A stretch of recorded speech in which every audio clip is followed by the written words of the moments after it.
झारखंड और बिहार की सीमा के पास घने जंगलों के बीच एक पुरानी कोयला खदान थी, जिसे लोग काली खदान के नाम से जानते थे।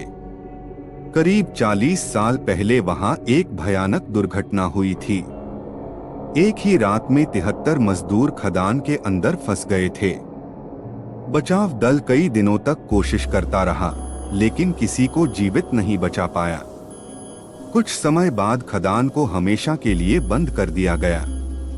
लेकिन असली डरावनी कहानी तब शुरू हुई, जब लोगों ने वहां रात में अजीब आवाजें सुननी शुरू की। कभी मदद की पुकार, कभी बच्चों की हंसी और कभी किसी के रोने की आवाज। अध्याय 1 यूट्यूबरों की टीम 2026 की बात है। 4 दोस्त आदित्य, करण, विशाल, राहुल एक यूट्यूब चैनल चलाते थे, जहां वे रहस्यमयी और डरावनी जगहों की खोज करते थे। जब उन्हें काली खदान की कहानी पता चली तो उन्होंने वहां जाकर वीडियो बनाने का फैसला किया। गांव वालों ने उन्हें चेतावनी दी, सूरज डूबने के बाद वहां मत जाना, लेकिन वे नहीं माने। रात 10 बजे चारों दोस्त कैमरे और टॉर्च लेकर खदान के मुख्य द्वार पर पहुंचे। लोहे का जंग लगा गेट आधा टूटा हुआ था। उस पर लाल रंग से लिखा था, अंदर मत आना। अध्याय 2 पहला डर। जैसे ही वे अंदर पहुंचे, तापमान अचानक कम हो गया। हवा भारी लगने लगी। दीवारों से पानी टपक रहा था। कुछ दूरी पर उन्हें पुराने मजदूरों के हेलमेट दिखाई दिए। अचानक विशाल रुक गया। तुम लोगों ने सुना? सभी शांत हो गए। अंधेरे में किसी के फावड़ा चलाने की आवाज आ रही थी। ठक ठक ठक, लेकिन वहां कोई नहीं था। अध्याय 3 अंधेरे का आदमी। करीब 1 घंटे बाद वे खदान के सबसे गहरे हिस्से में पहुंच गए। तभी राहुल ने देखा, सुरंग के अंत में कोई आदमी खड़ा था। उसकी आंखें चमक रही थीं। वह बिल्कुल स्थिर खड़ा था। राहुल ने टॉर्च उसकी तरफ घुमाई, लेकिन अगले ही पल वह गायब हो गया, जैसे वह कभी वहां था ही नहीं। अध्याय 4 पुरानी डायरी। एक टूटे कमरे में उन्हें एक डायरी मिली। डायरी खदान के एक इंजीनियर की थी। उसमें लिखा था, हादसा दुर्घटना नहीं था। हमने नीचे कुछ खोज लिया था, कुछ ऐसा जो जमीन के नीचे नहीं होना चाहिए था। आगे के पन्ने फटे हुए थे, लेकिन आखिरी पन्ने पर केवल एक वाक्य था, वह जाग चुका है। अध्याय 5 बंद सुरंग। अचानक उनके पीछे जोरदार धमाका हुआ। जिस रास्ते से वे आए थे वह पत्थरों से बंद हो चुका था। अब वे अंदर फंस चुके थे। राहुल घबराने लगा। हमें यहां से निकलना होगा। लेकिन तभी अंधेरे से किसी ने उसका नाम पुकारा। राहुल। आवाज बिल्कुल उसकी मां जैसी थी। अध्याय 6 मृत मजदूर। थोड़ी देर बाद उन्हें दूर रोशनी दिखाई दी। वे उस तरफ दौड़े, लेकिन वहां पहुंचकर उनके पैरों तले जमीन खिसक गई। सामने दर्जनों मजदूर खड़े थे, पुराने कपड़ों में, धूल से ढके हुए। उनकी आंखें खाली थीं और वे सभी उन्हें घूर रहे थे। अचानक एक मजदूर बोला, हमें बाहर निकालो। फिर सभी एक साथ चिल्लाने लगे, हमें बाहर निकालो। अध्याय 7 भूमिगत मंदिर। भागते भागते वे एक विशाल गुफा में पहुंचे। वहां एक प्राचीन मंदिर था। मंदिर हजारों साल पुराना लग रहा था। दीवारों पर अजीब आकृतियां बनी थीं।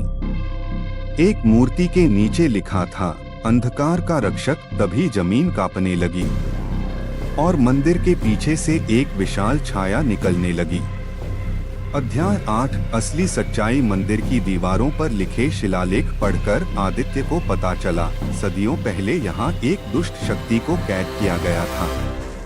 वह शक्ति लोगों के डर से मजबूत होती थी। खदान खोदते समय मजदूरों ने अनजाने में उसकी कैद तोड़ दी थी। इसी कारण दुर्घटना हुई और मजदूरों की आत्माएं आज भी वहीं भटक रही थीं। अध्याय 9 एक एक कर गायब। अचानक विशाल अंधेरे में खींच लिया गया। उसकी चीख पूरे खदान में गूंज उठी। फिर करण भी गायब हो गया। अब केवल आदित्य और राहुल बचे थे। दोनों जान बचाकर भागने लगे, लेकिन जिस रास्ते से वे भागते वही रास्ता फिर उन्हें उसी मंदिर में ले आता। मानो खदान उन्हें बाहर जाने ही नहीं देना चाहती थी। अध्याय 10 अंतिम संघर्ष। मंदिर के बीचों बीच एक काला पत्थर रखा था। आदित्य को डायरी का एक पन्ना याद आया।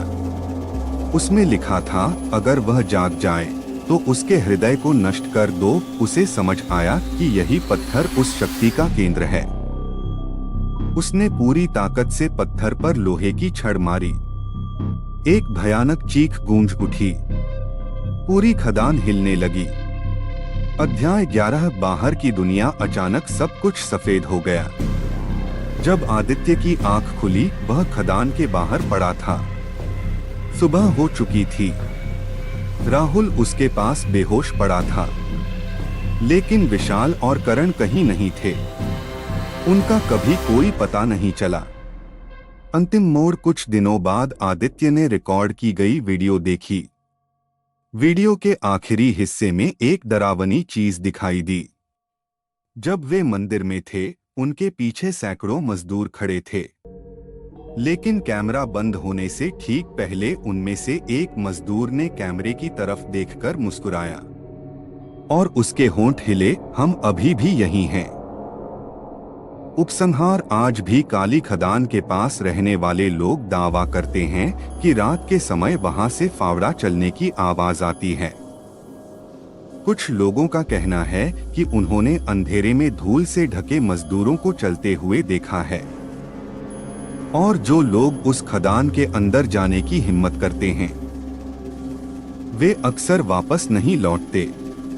कहा जाता है कि अमावस्या की रात खदान के अंदर से अब भी एक आवाज गूंजती है, हमें बाहर निकालो। और जो उस आवाज का पीछा करता है वह फिर कभी दिखाई नहीं देता। समाप्त, या शायद अभी नहीं।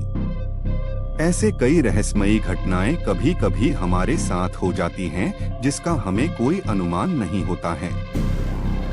भूत प्रेत की इन घटनाओं ने हमेशा विज्ञान को सोचने पर मजबूर कर दिया है। इसलिए हमें हमेशा सतर्क रहना चाहिए और किसी दूसरे अदृश्य शक्ति के रास्ते के बीच में कभी नहीं आनी चाहिए, नहीं तो इसका अंजाम बहुत बुरा भी हो सकता है। वीडियो पसंद आई हो तो लाइक कर दीजिएगा। धन्यवाद।